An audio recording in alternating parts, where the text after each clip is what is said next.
ಒಂದು ಒಳ್ಳೆ ಹೋರಾಟ ಮಾಡಿದ್ರೆ ಕನ್ನಡ ಮತ್ತು ಕನ್ನಡದ ಇವತ್ತೇನು ಪ್ರೌಢಶಾಲೆಗಳಿದೆ ಒಂದು ಆ ಶಾಲೆಗಳಲ್ಲಿ ಉತ್ತಮವಾದ ಶಿಕ್ಷಣಗಳು ಕೊಟ್ಕೊಂಡು ಬಂದಿದೆ.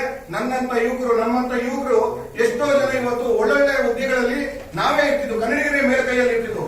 ಎಲ್ಲ ಇವತ್ತೇನಾಗಿದೆ ಅಂದ್ರೆ ತಮ್ಮ ಒಂದು ಸ್ವಾರ್ಥ ತಾವು ಕರೆಯುವಂತ ಹೋರಾಟಕ್ಕೆ ಎಲ್ಲಿ ಕನ್ನಡ ಯುವಕರು ವಿದ್ಯಾವಂತರಾಗಿ ಉದ್ಯೋಗದಲ್ಲಿದ್ರೆ ಹೋರಾಟಕ್ಕೆ ಜನ ಸೇರ್ಸಕ್ಕಾಗಲ್ಲ, ತಮ್ಮ ಒಂದು ಬೆಳೆ ಬೇಯಿಸ್ಕೊಳಕ್ಕಾಗಲ್ಲ ಅಂತ ತಾವು ಈ ಒಂದು ಹೋರಾಟನ ಅಟ್ಟಿಕೊಂಡು ತಮ್ಮ ಮೂಗಿನ ನೇರ ಹೋರಾಟ ಏನ್ ಮಾಡ್ಕೊಂಡು ಬಂದಿದ್ರಿ.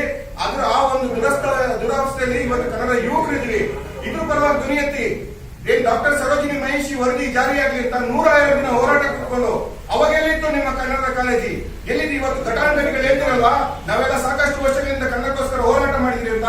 ಕನ್ನಡದ ಯುವಕರಿಗೆ ಏನಾದ್ರು ಉದ್ಯೋಗ ದೊರಕಿದ್ರೆ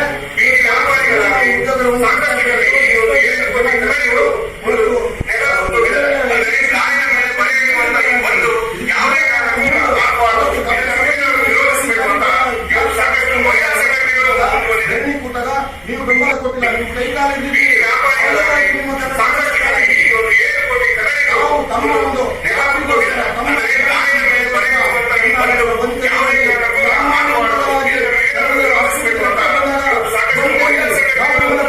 ಹೋರಾಟಕ್ಕೆ ಬೆಂಬಲ ಕೊಡ್ತೀವಿ, ಧರಣಿ ಕೂತ್ಕೊಳ್ಳಿ, ನಾವು ಬೆಂಬಲ ಕೊಡ್ತೀವಿ. ಅದು ಬಿಟ್ಟು ಅವರು ಟೀಮ್ ಇಟ್ಕೊಂಡು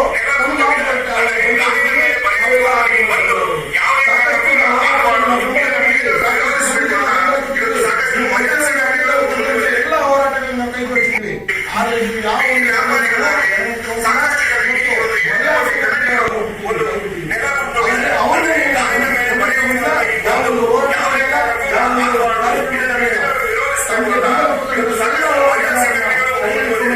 ಯಾವೊಬ್ಬ ಹೋರಾಟಗಾರ ಸತ್ತಾದ್ರೂ ಅಷ್ಟೇ